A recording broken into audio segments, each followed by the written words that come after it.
Spain سے اسلام کے مٹ جانے کے کیا اسباب ہیں؟ اس پہ تو گھنٹہ 2 گھنٹے چاہیے بھائی، لیکن آپ نے پوچھا ہے تو مختصر سی بات یہ ہے کہ اسپین میں مسلمان اقلیتوں کی طرف سے غافل ہو گئے تھے، ان پہ اتنا نشہ تھا اپنی فتوحات کا، اور تھے بھی، نشہ بھی ایسے ہی ہوتا ہے، کیونکہ ان لوگوں نے، اسپین والے کبھی اپنی جگہوں سے باہر تھوڑے ہی نکلے تھے،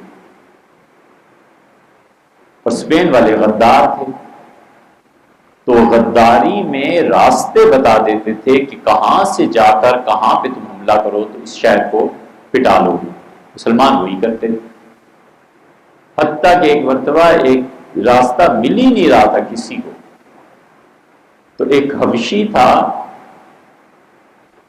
سیاہ رنگ کا،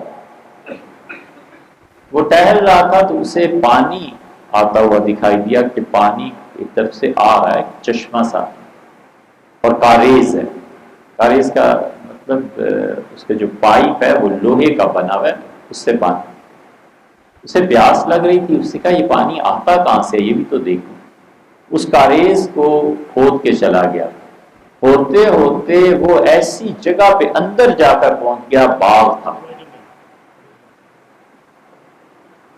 وہ باغ جو اس نے دیکھا تو بڑا حیران ہوا، باغ والے بھی آ گئے، انہوں نے کبھی سیاہ رنگ کا آدمی ہی نہیں دیکھا، تو چیخنے لگے، فوج آ گئی، سب آ گئے، سب حیران، آخر ڈرتے ڈرتے اس کے قریب گئے، اس سے پوچھا انسان ہو؟ اور وہ کیا جواب دے، ایک دوسرے کی زبان میں، خیر نے ہمت کر کے پکڑ ہی لیا کہ کیا چیز ہے، کالا بھی کوئی انسان ہوتا ہے، گوروں نے کالے دیکھے نہیں، تو اسے لے گئے، پھر اسے چھوڑ دیا، وہ آیا اور فوج پوری لے گیا، تو وہاں کے لوگوں کی غداریاں تھیں، اس کے ساتھ ساتھ دوسرے اسپین کے مسلمانوں کو اس لیے چھوڑنا پڑا کہ مسلمانوں نے اقلیتوں کی طرف کبھی توجہ ہی نہیں دی، یہ کیا چیز ہے، 5% عیسائی ہیں تو کیا کر لیں گے، 50-60% غالب اکثریت ہے تو ہمارا کیا بگاڑ لیں گے، ہم غالب ہیں، ہم ایسے ہیں، اقلیتوں نے جڑ کھول دی،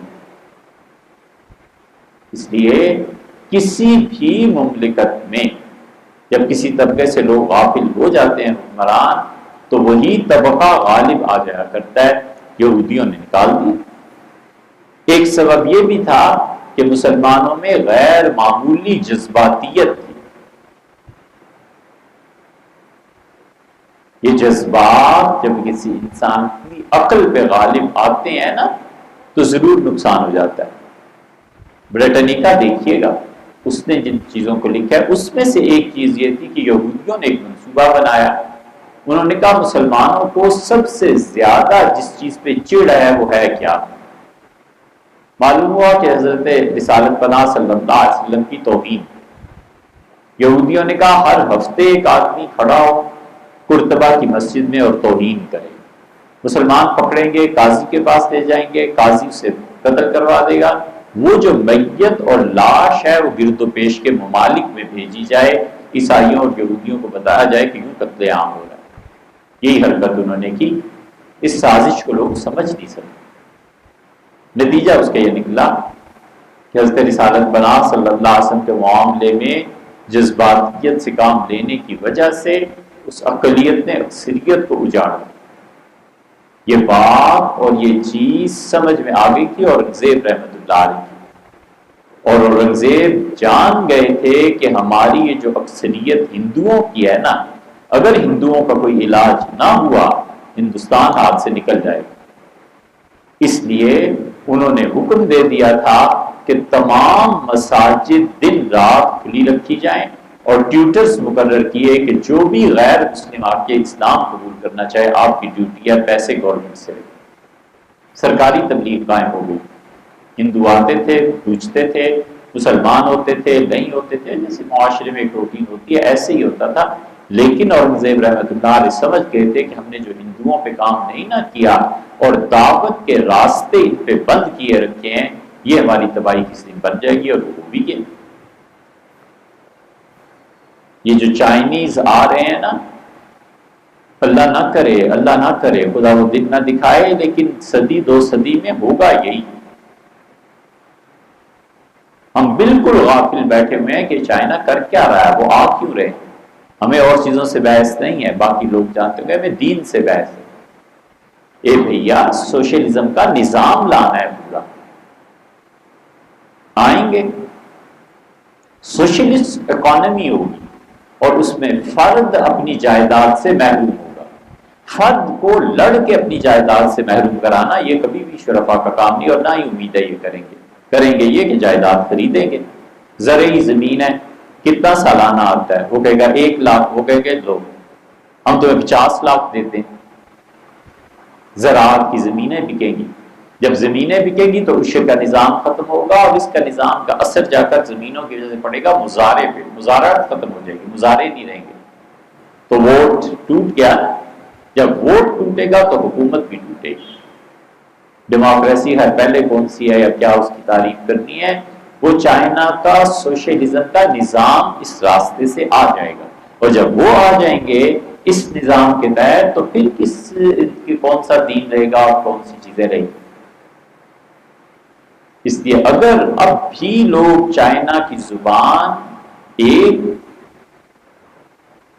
دین کے بنیادی حقائق، 2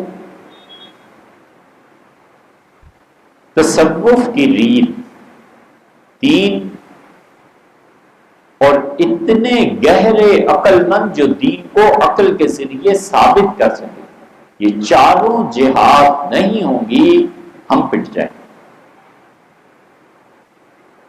اتنے بڑے صوفی جو خانقاہوں کو رائج کریں، اللہ کا نام لیں، اللہ کی یاد دلائیں، اللہ کے ہونے کا احساس دلائیں، اور خدا کی ہستی پر اتنی محنت کریں اپنے تئیں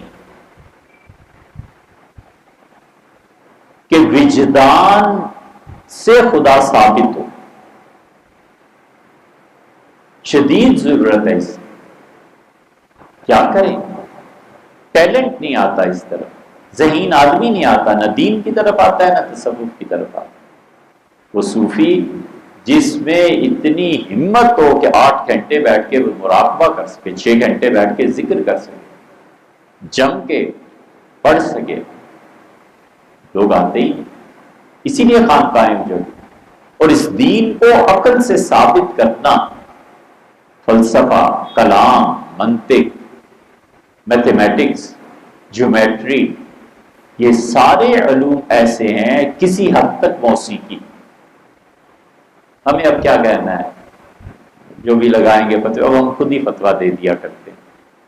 تو اس لیے یہ جتنے علوم ہیں نا، عقلی علوم، جب تک ان پہ دسترس نہیں ہوگی آنے والا زمانہ ہمارے ہاتھ میں تھوڑا ہی رہے گا.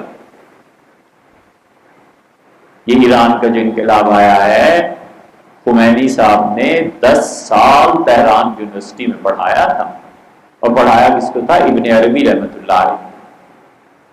علامہ اقبال کو آپ کیا سمجھتے ہیں؟ علامہ اقبال نے لندن کالج میں 6 مہینے عربی پڑھائی ہے. لندن کالج والے ایسی غیرے کو تھوڑے ہی لے لیتے. علامہ نے ایک خط میں کسی کو لکھا ہے 15 سال تک مسلسل قرآن پڑھتا رہا. اب عمر زیادہ ہو گئی ہے، یعنی مطلب یہ کہ اتنی کثرت سے تو اب نہیں پڑھ سکتا. اور پھر لکھا ہے کہ قرآن کریم کی ایک ایک آیت پر میں نے ہفتوں ڈیرے ڈالے کہ اللہ نے کیا کہا ہے. اور بعض آیات ایسی ہیں جن کو سمجھنے میں میری پچھلی بقیہ ساری زندگی گزر گئی ہے، اب تک نہیں سمجھ میں آتی. یہ لوگ معمولی تھوڑے ہی تھے، دماغ تھا نا. ایک جگہ لکھا ہے علامہ اقبال نے، یہ خط پڑھا دوں گا کسی دن، اپنی ہمشیرہ کو لکھا ہے کہ کاش میں مولوی بن جاتا. والد نے بڑا اصرار کیا تھا، اب افسوس کرتا ہوں کہ والد کی کیوں نہیں مانی. اس وقت مجھے اپنا نشہ سوار تھا تو میں جرمنی چلا گیا تھا ڈاکٹریٹ کرنے. کاش میں مولوی بن جاتا تو وہ علوم جو علماء پڑھتے ہیں کاش میں ان سے براہ راست استفادہ کرتا.